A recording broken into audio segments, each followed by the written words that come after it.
Tap on the right setting. Yeah, I think it is now. Hello and welcome to a very special in-person interview with Mr. Danny Meyers here at the Ozone down in Bracknell. Joined by Mr. Band. He's made. Hey, I think this is way more special that he's here than. I think it's more special that he's here as well. This is unbelievable. No, I've left the mountains. I've brought my Yeti beard along with me, and Let's just talk about Bandy. Forget Ozone. Let's just talk about Well, you guys are going to be seeing later on our YouTube channel. We had a little free bar challenge down on the Gleis, so that'll be dropping on YouTube at some point. it went exactly as you'd expected. We both had blisters and are back into retirement after a 40-putt shot each. But obviously, it's your first experience on the Ozone, Bandy. What do you make of it? Mate, it's an awesome facility, like phenomenal. Like we were saying before we started recording, how we wish we had something like this when we were growing up. Like North London, I got an hour and a half, 2 hours of ice time a week, and that was it. And you had little Timmy's dad teaching you how to play hockey, even though they never actually played themselves. So you never taught power skating skills or anything. And yeah, who knows? I might have actually scored double-digit goals if I've been able to skate into some space. That's total career as well, by the way. Yeah, okay, there you're off with that one. So, Myersy, tell us what was the plan behind the Ozone? Where did the idea come from, and how did you get that idea from an idea to reality? A little bit of kind of frustration, I must say. Frustrated at the lack of ice time for players, frustrated with the lack of opportunity, frustrated that now that my kids have started playing, it was exactly the same way as when we were younger. And I was like, nothing is changing here. And I've always been the sort of person where, you know, if I want something done, I generally like, you know what, then I'll go do it. I don't wait around for others to do it. I kind of put the emphasis on myself to do something. Now, this is obviously to a lot bigger scale, I like to say that. But yeah, I mean, a little frustration about the fact that I wanted to grow the game as much as possible. But then, of course, an enormous amount of passion for the game and the British game more than anything else. And that's where it kind of started. Yeah. As you can imagine, there was a lot more to go through. But that was kind of where it originated. I wanted to do something for the British game. And regardless of what my playing career was, this has now become what I want my legacy to be. I want to be remembered for Ozone as opposed to ever being a hockey player. I want this so that my vision is that 15, 20, 30 years when the plan is to get, you know, high caliber players here, and I'd like for Ozone to have played a big role in it, and that's the drive for me. Well, you talked about drive, you talked about a couple of other bits and pieces, but most importantly, you have to have a super supportive wife for this to even get off the floor. Talk about what a legend this has been and putting up with, I imagine, was numerous long nights, lots of weeks where you might not even be home, where you're just in here doing the build. Yeah, I mean, the funny thing is that I go a little bit deep here. Actually, I was in a actually really bad place for a while, and you wouldn't have known that. My friends wouldn't have known that because I didn't tell anyone. Really, like mentally struggling. And again, you guys would never have known that because you're like most men, ridiculously, we keep it all in, right? And something that my wife had noticed in me, and she was the one actually that was kind of like, you need to do this, you need to do this.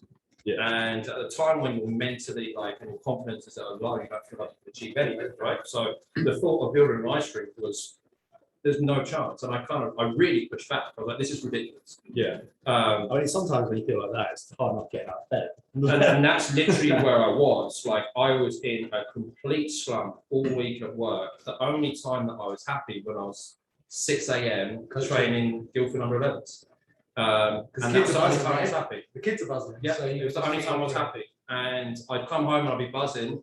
And then as the day went on, especially on a Sunday, I just deteriorated during the day because I'd work the next day and I was miserable.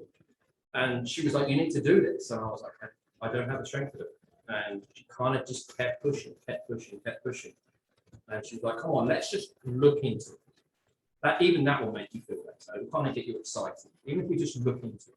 And she knew that as soon as I was like got the bit between my teeth, then I'm gone. Yeah. And it did instantly. I just started playing around with ideas, and it just took my mind away from what was going on with me personally. And then it just built and built and built and built, and then you kind of like, well, is this a possibility? And then actually just chip away at it, and then sooner or later, you then actually get to that point where you're like, all right, well, we're gonna do it. Yeah. And there was no way that I was gonna do it as just let's just put an ice cream. I had to make it the best of it. Yeah. And Well, that's there was the no whole way. thing around it is having the coaches. We'll get onto like how we chose them in a second, but having the whole kind of coaching program, the different aspects to it as well. Like anyone could put refrigeration unit in and support and say, here we go, we've got the ice rink. But it's that kind of planning session, that knowledge transfer as well. Yeah. Yeah, and it's just, and you guys will know this. It's the little bits. It's the Ovechkin on the dressing room. Yeah. And, you go. So the kids walk in. So for people that don't know, for our dressing rooms, they're named after a CCM ambassador. So we have Ovechkin, Crosby, David, and Matthews. So the kids walk in and they go, and we tell them on reception what room they're in. So today you're in the Navy. And the excitement goes already. Even like when you walk in, you see Benny Davies and Kirky up on the wall, and it was part like I wanted to be like Hockey Disney World. Yeah. Where so like you speaking earlier, like it's so cool to get that excitement from not just kids but adults as well. Like this is amazing. Like that is just. It's the drive that just keeps. It's awesome. Like even just like the little ice rink, the shooting gallery there. Like great time with that. Yeah. It's the whole experience. The bar's really nice. Yeah. Like, there's decent food, decent coffee. We'll be happy about you saying Great coffee. As it's usual, great coffee here. yeah, Lavazza. And the hot chocolate. I don't know if you've always tried the hot chocolate, but that is something else. Might have to next. Yeah. Yeah, That's we've touched on the missus, but you're not an only partner in this venture. Talk about how it came together with Kevin and the team behind the scenes to really pull this together here. So kind of obviously it was all my idea, and listen, I knew what I wanted on the ice. However, I had no experience of building anything of this stature. And obviously I was a builder before, so I can build, but it's kind of you have everything that goes into it, and obviously a business plan. A business plan. We've gone into a pandemic. No one's lending any money. We need to build a business plan that says to these people, lend us some money, you're going to get it back. And with the way that Kevin works and his background in gas and oil, his whole job is to predict, where to drill and, what will make money and what won't make money. So he was able to get everything on a spreadsheet. At the time, he had it was funny looking back at it now. He had a COVID prediction of when it was going to go up and when it was going to go down. So bang. So we knew when to open and when not to. Yeah. And that's just Kevin in a nutshell. I coached his kids. So you wanted on the ice goalie actually? Yeah. So he's got 3 kids, and Kevin would video the games for me and send them to me. And then the following year, like he started doing like Corsi stats for me because he just loves it, right? So like numbers in hockey, it's Kevin all over. Stat guy Kevin. So I was getting like reports after the games of everywhere we turned over the puck. Did we dump the puck? Did we skate it in? Did we pass it? And like that's just Kevin just going crazy. So I got the whole idea, but then I kind of came to a roadblock where I'm not educated enough to take this to the next level.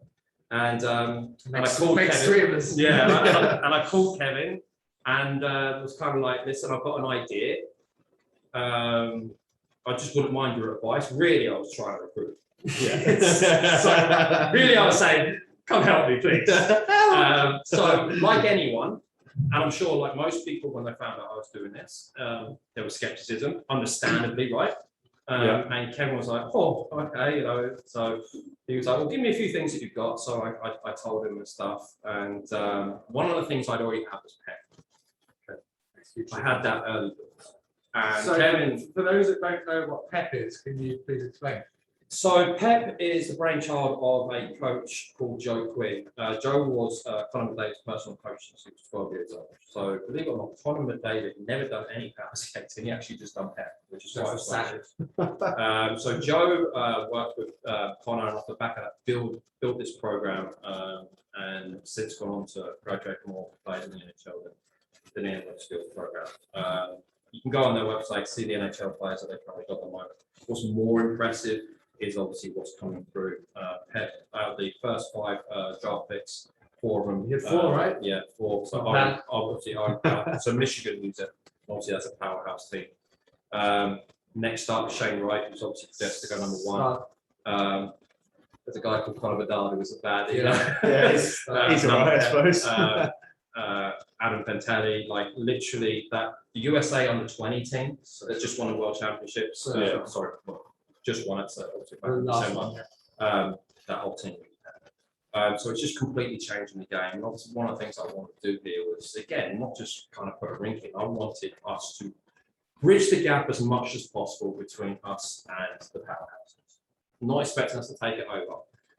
But when I look over the years of seeing Denmark continually in Pool A and Norway continuing in Pool A, I think, why are we not continuing? So there's something structurally going on there that we aren't doing. So as you can imagine, it invested a tremendous amount of money to get Pep over. But we got it all sorted out. And Joe will be over in a couple of weeks' time with his son, Nick. And these kids will get the chance to train with Conor McDavid's coach, and we will continue to have that training throughout every day at Pep, at the Ozone. So kids finally in this country will get the same amount of ice time to choose that they do in Canada, and they'll get the same coach. You said something right there. If you choose now, from me going into my coaching head, granted it was a while ago, I would have loved all of my kids, all of my players to be here, extra ice time. From watching the practices that we've seen, there are going to be some clips coming up on our YouTube and our socials. There's kids out there throwing backhand saws, dangles, Bar down. There's little, if you haven't seen them already, the light up pods that you can put on the ice, you can use them in the gym, you can use them anywhere. They're fantastic. So I was watching the kids, and you can see them, their brains are ticking over, they're working. But the whole time their brains are working, their legs and their hands are working at the same time. So we're creating complete hockey players as opposed to a kid that can just shoot or can just skate or just has a good brain. We try to get guys that can have all 3 aspects. And out there today, I think the engagement levels as well. Like you watch the kids out there, like back when you just do the seagull or like the giant horseshoe or something. You've just got kids at the back of the line. But you know what that is? That's That's the size of the rink. Yeah, but I think that's really good. Because the rink is smaller, and that's something that kind of caught me off guard when I first started coaching it. Because it's smaller, I'm so much closer to the players, so I can engage in them a lot more. Yeah. And obviously, I used to coach at Guildford junior level, and we would do our drills. If I saw something I didn't like, I wanted the kids to improve on. By the time I pulled him out the drill, told him what to do, sent him back, the drill's over because I've got to move on to the next one. Yeah. Whereas here, because it's smaller, I can get to him straight away and say him or her and say, okay, listen, drop your knee on this one here, or your head was too far over your knees here, and they get to go out and do it. And that's what is really cool here is that you're so close to the players, and you can feel the energy as well. As a coach, you've got to feel the energy of what it's like on the ice. Sometimes if they're going, keep the drill going. let it run. Like my favorite thing in the world is when I say last one and the kids turn to me and say one more. Yeah. That's my favorite thing because I've gone. So for me, it's a case of they've loved the drill, they've yet to conquer it, they want to conquer it. Yeah. And so when they say one more, I'm like, yes, I've got it. And then there's times obviously when you're like, I've got to ramp it up here, the energy's not right, I need to make sure that I'm getting the best out of these kids. And that's the really cool thing about this rink being smaller, is the engagement that you can have with these players. I think like a lot of coaches as well, particularly in these bigger rinks like Spectrum, they're running a giant horseshoe with under 14s, under 12s, and they're spending they're literally skating the full full lap of a rink, for one pass that half the time. And what is it for? Nothing. Because you're not going to skate the length of the ice of the puck. No, unless you can't think. Unless you go Pep at Ozone. But we're obviously teaching kids to move the puck, and then not only just pass the puck but get into space again. So, you know, those kind of drills, I don't know what you get out of it. The great thing about here is you do not stop moving your feet. And so despite it being a smaller rink, it's way tougher here than it is in a small rink, because, and a bigger rink, because in a big It rink, stops start, you've got less space, you need you don't that, have time. you need that mental engagement, like you need to know where you're going, where you're going to be. It's not just about you being on the puck, but it's getting them to think about, how do I get myself free? In a big rink, you can just sort of hold back, glide about. Yeah, and and even then- in a drill, you come down, you take a shot, you can glide to the corner. Yeah. Here, try to glide in the corner, you're going to smash your face in the glass. and before you know it, you're back up for another one. Like, you don't have time to recover from it. So there's been some things that, don't get me wrong, I didn't expect it to be the way it was. So there's been some really nice surprising things that have turned out really well. Let's be geeky for a bit and talk about the build. It's something some of you guys might be interested in. The build itself, obviously, you're in what used to be a warehouse. How did you go about picking that, planning permission, deciding on the What did the landlord say when you're like, yeah, I'm going to put ice rink in here? Well, literally everyone I spoke to, because at the time we were obviously having conversations with ducting people or whoever about building an ice rink, and everyone first 20 minutes were just like, yeah. But then as we started telling the business plan, all of a sudden, you know, they came engaged with us, and they were really, really helpful. Planning wasn't easy. I had to jump through, seemed like I had to jump through every hurdle. Wasn't given favours by anyone. In fact, it made it extremely hard for us. But we got there in the end. With regards to the design and the build, I knew what I wanted. Obviously, with my building background, I knew how I wanted it to look. I always wanted a bar that overlooked the ice, and I wanted it close because I wanted the parents to be able to see the kids through their face. I wanted to see them with a smile on their face. Which, if you can see behind us right now, from the boardroom, we have a perfect view of the ice. We can watch all the games that are about to go on. There's training session right now, but game day, you're all busy up here, but you can still turn around, keep an eye on the facility, keep an eye on the talent that's coming through. It's a very smart way of doing it. In fact, I'm going to give a little free plug. I wasn't earwigging, by the way, but I just happened to walk past somebody in the bar. He said, I don't think I've ever been so comfy when I'm watching Ben, whoever Ben is. Was he on that sofa? Yeah, he was on the sofa. There's one sofa here. You sit down, and especially you. Yeah, You sit down in that, buddy. You're not getting up good for night. hours with that hot chocolate as well. Oh, That's how we mate. keep people here. Why are you only just telling me about that? But no, so I knew I wanted the bar to overhang. I knew I wanted the change rooms in underneath. I knew I wanted the glass, the sensory, and the gym. So we're able to kind of get it all sorted out. And so the biggest thing in the end, which is probably very, very unconventional, is that the guys that I got to bring in to build it, who had no building experience. I, again, kind of going back to that place where I wasn't in a great place. I got to the point where I just hated building, despite the fact that I was good at it. I really wanted to enjoy it. I was building an ice rink, right? I was like, for God's sake, can I just enjoy this one? And what I did is I surrounded myself with my friends and coaches that were going to work here. And the reason why I'd done that is because I wanted them to build it with me so it became personal to them as well. Yeah. And that is what it's like. It's no different, kind of when you win a championship, you always remember those guys that won the championship with you. We will forever have this place that we built it ourselves. Yeah. And there is love and care from the coaches and the staff that's gone into this that made it personal. Blood, sweat, and tears. Like, And obviously, 40 was obviously very hard work.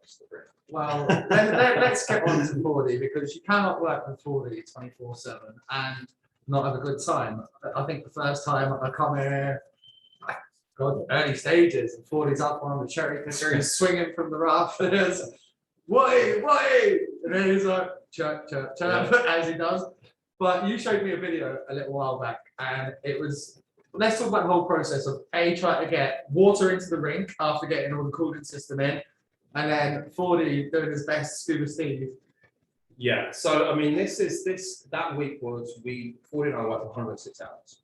So it was just an unbelievable week. So basically what happened was we got the boards in, and we've got the pipes in, the aluminium pipes in, and the glycol's gone in, and we're now ready to put water in to make ice. We are getting ice. We are ready to go.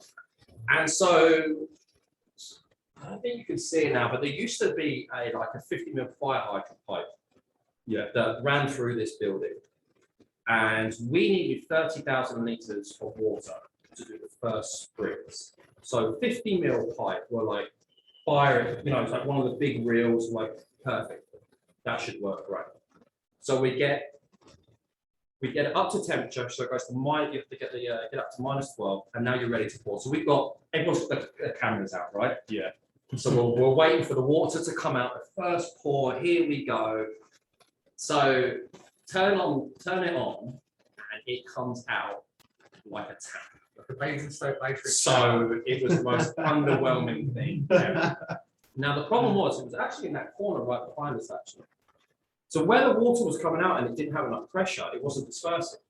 So it was just going down and it was just freezing on the spot and starting to create a mountain. Now we're about 10:30, 11 o'clock at this stage. So we're in trouble now because we've got to get this water and it's not going to work the way it's going to. So we down the other end we had the toilet. So I said to Fordy, I said, why don't we get the underfloor heating pipes that are left over? We'll rig it up to the toilets down there and at least try and get some water down the other end. It's like, perfect, great idea. So Fordy goes and grabs the reels. I go into the toilet. He's standing over the boards. Plug it in. He's standing over the boards. He's like, why is he unready? So I'm like, okay, so turn the tap on. So he's like, why is he unready? So I was like, turn the tap on some more. Why is he? I'm ready. I'm like, what's going on? Like I've turned it on, I'm plugged in. I open the door and there is water everywhere. And I look at Fordy and he's got the other end of the hose, nothing coming out. And I'm like, what the hell is going on? Fordy grabbed 2 reels of the pipe. Yeah. He'd taken one end of one of the reels, I'd taken the end of the other reel. So basically it was just bursting of water everywhere. So in the end, now we're at midnight. So I have to tell the ice rink people that were helping us do it, you might as well go home. I don't know how I'm going to get any water. And we go back upstairs and I'm like, we got to try and, I said, listen, come back at 8 o'clock and see if I can get some water for them. I drive to the Bracknell fire station. I knock on the door at midnight to try and see if they will come out and give me water. That was how desperate I was. Yeah. And they didn't answer. So I hope there's no fires around here because they were asleep. So then we're like, all right, what are we going to do? So we just typed into Google, how can we get lots of water? And now I guess it's pretty obvious. I mean, when a street goes down and they lose their water, a tanker comes in and replaces the water, right? Yeah. So we call up this company, and there's this girl, and she had like the most stereotypical Cockney accent. And I was like, oh, hello there. It's midnight, right? I'm like, oh, hi there. I was wondering if I could get 30,000 litres of water by tomorrow, please. And she's like, what? 30,000? And I'm like, yeah. She's like, yeah, that's no problem. And I was like, oh, great. She's like, when do you want it? Do you want it now? And I went, what? She went, do you want it now? And I went, now? What, now? And she's like, yeah, we'll bring it out now. And I was like, oh my God. Yeah. Can you bring it out now? So then we got it all ordered and they delivered it at 3 a.m., 30,000 litres of water. So somehow, which is very typical of me and Fordy, at 3 a.m., we find a way to make it work. And so the guy backs up and then we get the hose in. Now, obviously 30,000 litres of water pumping out, that's a lot of pressure. So we have to put a concrete block in the ice, or where the ice was going, and then a hose on top of that and a block on top of that so the hose didn't go everywhere. Mate turns it on and the water comes out. It's the greatest feeling I've ever experienced. And me and Fordy are there, so it takes about 45 minutes to fill. And mate is kind of counting down, 20 litres left, 10 litres left, 5 litres left, 1,000 litres left. So I can't believe we pulled this off. We found 30,000 litres of water. And, you know, we got around each other. It's like, oh, we did it. And I look over and I was like, Fordy, how are we going to get that block out of the ice that's holding the hose down? And he's like, oh my God, now that's minus 12. Right. And I was like, I don't know. What are we going to do? And I turned around and he's taking shoes and socks off. And I'm like, dude, like, you can't go in. Like, this is going to burn your skin. And he's like, typical 40. Don't worry about it. So I don't know. Maybe we should release the video of 40 going in barefoot and taking this hose out of the rink that was minus 12, and typical 40 just does whatever it takes for the team, and that was our. That was our disaster avoided. But yeah, there was, like, you can imagine with 40, and then all the guys. So many memorable moments. Being centre ice when there was no ice there. Beers and pizza, because we were working till like midnight, you know, it was long hours. And I'll never, ever forget that. It was the most brutal yet exhilarating experience of my life. And I will never forget the build and the people that built it with me. It's incredible. So how much of a role did Mr. Lester and Myers play? Because every time I've been here, the guy's retired, but he's soaring, he's hammering, he's out the back, he's making stuff. What a guy. Incredible. And again, kind of like to do it with my friends, but to do it with my dad, I feel emotional with my dad. Like, that's Not many people can say that. that's it's something that certainly pulls on my heartstrings a lot. Like, it means a lot to me. Like, to do it with my dad, you know, and as you say, he's supposed to be retired. Pretty sure. He would just be like, he'd be like Yeah. lifting stuff up. I'm like, Dad, just put it down, and then all the guys would say it, like, let's, you know, we'll do it, and in the end, the guys were like, there's no point in saying that. He's going to do it. He was one of those guys, and yeah, it was just a great experience. Yeah, Bandy touched on earlier, we're going to talk about coaches. Let's get into it, because you've got Lockie down there, you've got Fordy, Nats, I believe, Gary Bryan, amongst others. How did you come about this easy for me to say, deciding your coaching team? I just, with Lockie and Dean, who were here, I worked with them in Guildford, and we just we're just a good team, and I've got an enormous amount of respect for them. And it was important for me to have coaches that are regularly coaching kids at under 9, under 11, under 13, because it is a different way of coaching. Like, if you're coaching under 18s regularly and then try and do under 9s, like, it's a whole new textbook, and you've got to learn how to coach before you can coach. Yeah. And they had that experience, and I needed to have a good start.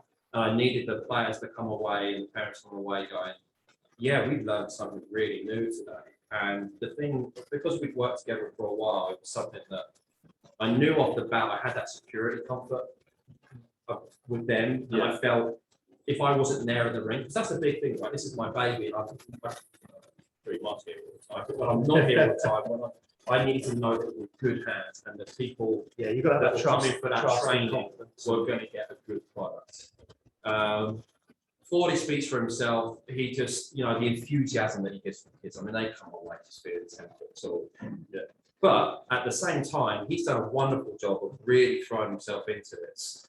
And again, like, he asked me a lot of questions. He asked Dean and Lockie. He really wanted to learn how to coach kids, and just his general energy, just him doing what he does, was obviously big for us.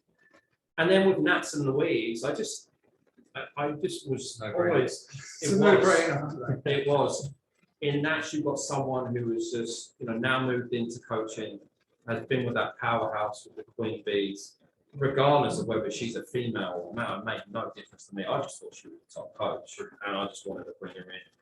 And then Louise, for me, I know I might be biased, but she's the best power spec coach in the country. But no, we are an absolute admiration for her, all the coaches. She does stuff on the ice that is just ridiculous, to the point where you can see us skating backwards going, don't make us. No. It's kind of a bit of a common joke. She'll do something with her feet. She does this heel toe. And we just sit there laughing. Sounds like it's broken. And it's ridiculous what she does. And she does her power skating on Wednesday and Thursday. She comes up with something fresh all the time. And it's just mind blowing what she does. And so I just had wonderful responses from, because I wanted the other parents to see how good these coaches were. And then it wasn't just about me. You don't just come to Ozone just because I'm here. You come to Ozone because there is an incredible talent of coaches here. So regardless of whether I'm here or not, you're going to get a really good experience here and you're going to get top quality coaching.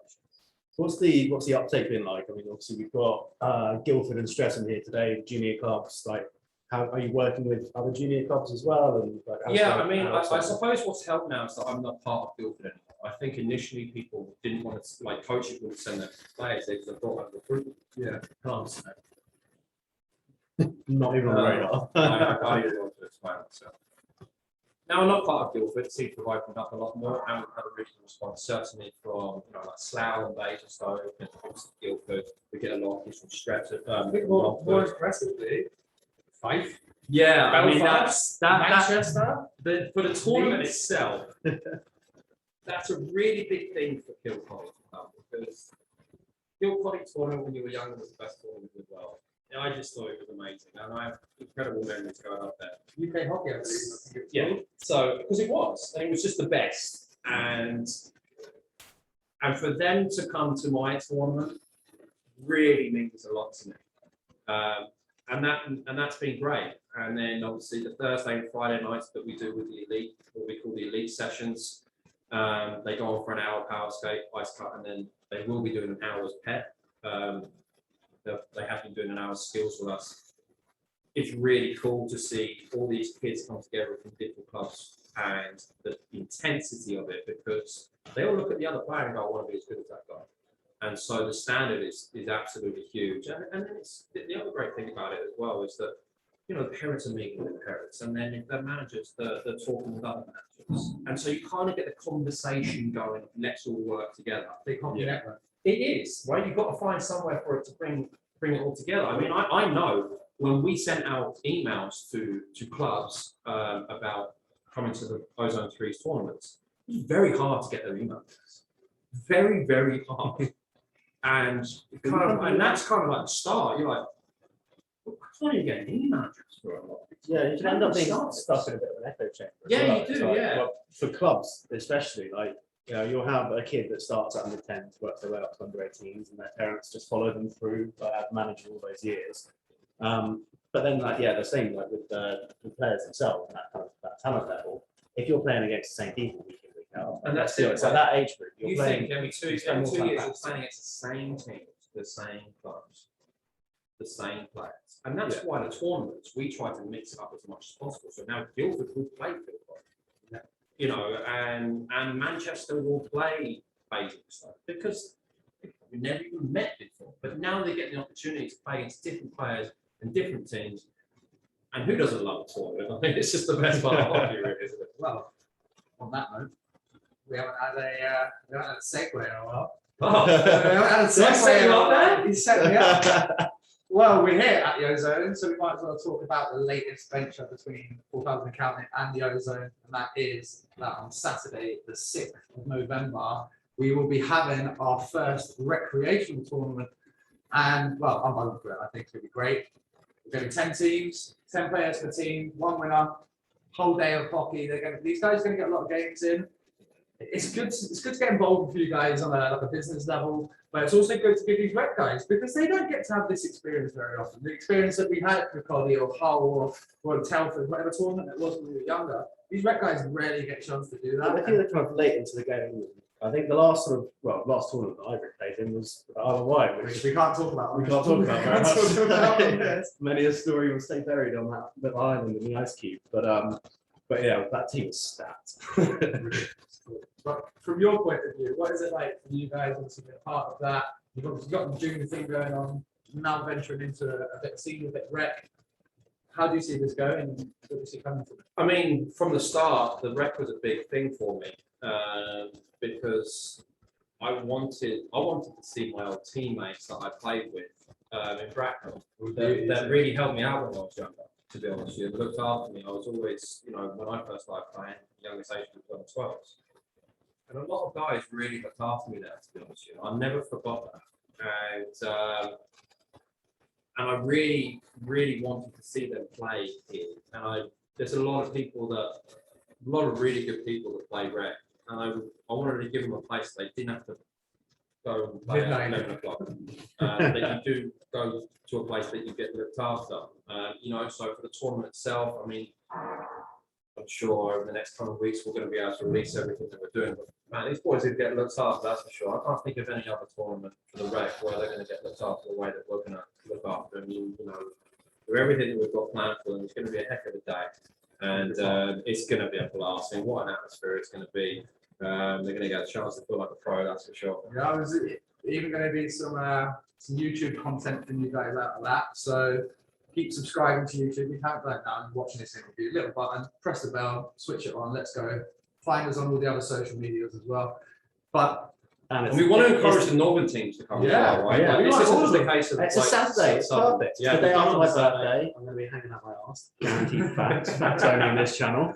But yeah, it's on a Saturday. Travel down, stay in a hotel, whatever, make a weekend out of it. And again, like face a different team, right? Yeah. We want teams from all over. Everyone's welcome here to get the northern or the Midland-based teams to come down. It's, as you say, it's on a Saturday. It's going to be beers in the bar. You're going to have a blast. You're going to have a ton of hockey, meet new people, and you can try and sleep off your hangover the next day. absolutely. So what's next for Ozone? So we've got the kids. They're flying out there right now. There's tournaments going on pretty much every weekend. We've got public skate. Oh, it was members skate, I believe. Yeah, A members skate. public skate. Which We're is going essentially a public Yeah, it's a skate. public skate. What's the next kind of go get them idea? Big thing for me, if I kind of have my action list of what I want doing, what target markets I really want to learn learn to play. I really want to grow that. It's important for us to get to the local schools, get to the local communities. We are going to be doing a lot of marketing with regards to the skating side. We want to make sure that we build that up there. Obviously, off the back of PEP, when they come, I mean, our training sessions will involve PEP, and that's an unbelievable opportunity. The gym upstairs, I want to get the gym done. So the plan for upstairs is to have the gym. We're going to have 4 separate rooms that can be hired out by a physiotherapy company, chiropractors, and then we're going to have a huge kind of conference room where we're going to hold referee seminars, team building days, and stuff like that. Yeah, I mean, there's a lot. We will continue to grow and try to improve, and we want to give ice time to as much as kids, and we want to make them better. I came up from the start and I said I want kids that come to Ozone drafted in the NHL, and I'm not throwing that out willy-nilly. I stand by that. That is my goal. I want kids in the NHL, and I want to be able to give them that platform, whether it be lots of ice time or coaching. That's what this is all about. There's no, I'll put it in writing. That's what I need something to It's to all go about for, and that's what I want to giving do. people the opportunity to get those reps in. It's like to get to elite level status in pretty much anything, you can do 10,000 hours. Having an hour and a half a week. Yeah, You're going to be Wait for a long time. Yeah, you're going to have to pay for a very, very long time to get to that kind of elite level. So having an opportunity in a facility like this that is independent from clubs and stuff, like, if a kid wants to really improve and push themselves, they can come here, they can step up to that and sort of put it on their own shoulders and not have to necessarily battle against their teammates and try and, not saying this is the case for every club, but there are occasions when, little Timmy is going to be on the first line. He's a coach's son. They can just kind of step out of this and that was kind of a big thing for our 14, like our B tournaments. And I think what kind of possibly has got lost in translation of all that is that we've got our B tournaments, and when we've reached out to clubs and said we've got a B tournament, it's like, we don't have a B team. So tournaments, Yeah, 3rd and 4th liners. you've got 3rd and 4th liners. You've got kids that possibly don't get the chance to play up, so now they can play up. You've got kids that maybe, they again 3rd or 4th liners, but now have a chance to be a 1st or 2nd liner. You've got kids that possibly don't even get in the team. That you never know, like come from, bear in mind, they play a minimum of 5 games here, 6 if they make the final. These kids play 18 games in the league season. That's 1/3 of the league season in one day. And so all of a sudden, there might be a kid that just has a really good day at a tournament, that hasn't been playing, where the coach sees him and goes, man, I didn't expect him to do that. Hold on a second, I might be able to fit him into our Chuck him lineup. up the here." Because lineup you a never little bit. know how a kid's going to play until you give them the opportunity to play and put them in a situation. Yeah, they can be Maybe great there's- in practice. Or, Maybe there's a or kid not that good in isn't on practice. your power play or on your penalty kill. You don't actually realise this guy actually plays really well in pressure situations. Yeah. Right? Like you don't know. So you put them in our tournaments and you find out so much about these kids. Well, if you're getting shots off here, for example, you're going to have way more time to get a shot off in Basingstoke or Guildford or one of them big rinks. Guildford especially. If you can come out the corner and right here, well, when you go back to the Olympic size or NHL size pads, you're going to have an extra 10, 15 feet. Yeah, and even the kids that don't actually get to touch the puck a whole lot. Because there's some kids in a Guildford, right? Yeah. That is a big ice pad. They have no involvement. Because it's just too big. Here, you can't help but get involved. Like you'll touch the puck here more than you would ever touch the puck in any other rink because the puck is there. And you are so involved. So those players that aren't particularly confident or are starting out or whatever it may be or not prominent roles in their team, you can't help but be a prominent role because you need everyone here. And then for the highest skilled players, you miss the net here. It's a 2-on-1, so you better hit the net. You turn over the puck, it's a breakaway. And if you're not on your edges, you quickly get found out. If you don't make a quick decision on the puck, you're losing it. And so it really bears down on all those key areas. Probably too much back checking in this game for me. Turn the puck over. It's hard work out there. I always kind of laugh whenever people come to the Ozone and then they come off and they are dying. It's kind of that Ozone effect that people get. What's the chances of seeing maybe one or two more of these facilities throughout the UK in the future? Any plans for that? Or Yeah.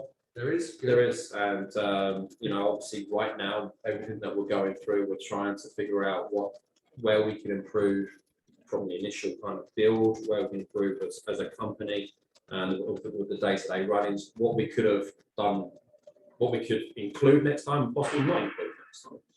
This was always going to be our template of let's see how this one goes. It's been a wonderful experience, and we are very confident of putting a lot more in. And if we can get more of these over the country, We will have players that drafted. whole me talking 100%. about, and that's what We'll comes have back to, right? 100% have players drafted. And that's my commitment. That's my commitment to British hockey. That's what I'm going to do. And going right back to the start of the interview, that's my legacy. That's what it's all So about. you touched about that being a legacy, making Britain, a powerhouse. How have you found from the powers that be, the IHA, the SIHA, and Ice Hockey UK? Have they been on board? Have they been direct? I've had nothing but support. Great. And I was surprised. I'm not going to lie. I was surprised. I was very hesitant. I was wondering how I would be perceived. History had told me that this might not go down very well, and I might have a fight on my hands. Yeah. But I went to them, Most and I said, toxic sentence you Yeah. have around innovation is, well, that's how we've always done it. You bring something new to the table, people are scared of change, they're scared of doing something different. What if, because of the way that they've always been doing it, also known as not getting players into the NHL, they like end up looking bad because something new's come along and radically changed it. But I think it's awesome that that's sports. they've been great. And as I say, I was really, really worried, and I was like, man, Kevin asked me the question early doors, how do you think they'll take it? And I was like, Kevin, I don't know, man. I could be blacklisted pretty quick. That's how I felt. They've been nothing but supportive. The EIHA, It's been jamborees here, right? Yeah, we've had jamborees here. Ice Hockey UK, EIHA. We obviously Ice Hockey UK. We run like a kind of what's currently a bit of a mini kind of referee kind of program that we're hoping to get more out of. Yeah. Where they're gonna, referees kind of come here, they don't see if they like it, and if they like it, then we kind of send them on to Ice Hockey UK There is a referee shortage, right? as much as we probably can with the players, we need the rest. Yeah. So that was important. And the EIHA have been brilliant. I think what was really, really good is that they recognised early that we are not competition. We are not a club. We are not 5-on-5 rink. We're not building our own, 5-on-5 normal league. And so they recognised that we weren't a threat, and they recognised the good that was coming from us. And so I've been so pleasantly surprised and really, really pleased and grateful that they've been really supportive of. And that's a really big step forward. So, because let's be honest, me included, and they deserved it. They've been bashed, right? And they do. Maybe once or twice. Listen, I'm front and foremost, you know, one of the people that did not like the way things were going. I mean, that's why I do it for me. But I think there's times where, when they have been doing good, that should be highlighted as well. As should when they don't. Yeah. Right? So the things that they don't do right should be highlighted, but I do think the things that they do right should be highlighted as well. I think that's important, because there are some good people in that area. And I like to believe, and I hope I'm not being naive, I'd like to believe, and I do believe this, that more and more better people are getting in the IHA and the ice hockey pay. And I do believe for the first time in a very, very long time that there are parts of both organisations that's continuing to get better. And I do have to believe, albeit there's still going to be some raised eyebrow. Yeah, there always will be. Whenever human beings are involved in something, people are going to disagree about it. Of course, and you can't keep everyone happy. I'm sure, you know, certainly when you're great people, when you're feeding the masses, there's going to be people upset. And so, well, I think they're better today, certainly than they were last year. And I do believe they will be better next year, and that's all we want, right? We're not expecting it to change overnight, but I do believe they're making the right steps, and they've been very, very supportive. I've got one final one. So just a bit of a dad question, really. Obviously, dad, both boys play, now own an ice rink. How often is it like get in the car, let's go down, and dad will watch it as Yeah, certainly my oldest. I mean, he pretty much is here every day. Doing the job. You know what? Like, funny story actually. So, for the people that know my kids, this won't surprise them one bit. My two boys are completely different. My oldest is extremely mature, and my youngest, he's a beaut. And one night I came up and I walked up the stairs, and I heard my 10-year-old son say, "That'd be £10.50." And I kind of looked, and he was serving someone. And I was like, "Now, no alcohol involved, but we don't have an alcohol license yet. That's coming next week." But I was like, "Dude, like, hold on a second." So I kind of walked over there, and this lady had ordered 2 Haribo sweets, a glass Coke that needs to be popped, a Mars bar, and a panini. And I looked over, I was like, "Sorry, man, let me just go through this." And he got it all right. And I was like, "Oh yeah, so we just swipe the card there." I was like, "What are you doing?" He's like, "Oh, I'm just trying to help out." I was like, "Oh, I can't believe you had the confidence to do that." That's great. But yeah, no, you can imagine that they're here a lot, and Joel jumps out and he helps coach the younger players, and he comes out to learn to play and stuff like that. So yeah, it's, you know, my wife's here all the time, so we all try to help out. Even the dog, actually, I see the dog here. Right? Yeah, The the dog comes week. here as well. She seems to be quite a favourite actually when she wanders into the bar. So. But, well, we can't thank you enough for your hospitality today. We look forward to the 6th of November. We will be releasing more details probably after this video goes out. But we wish you all the luck in the world, because, well, we need facilities like this in the UK. 100%. Boys, it's been a blast, and I really, really appreciate you coming down, and it's awesome to see how well you guys are doing. You told me some of the plans that are coming up. Oh yeah. So yeah, keep your hats on, people, because 4,000 counting that coming is going to be pretty big cover. That's for sure. Peace. Sweet. Oh, look at that, cheeks. Yeah. Hey, boys, this fella. I know, and there was a couple of times that I went to go and I was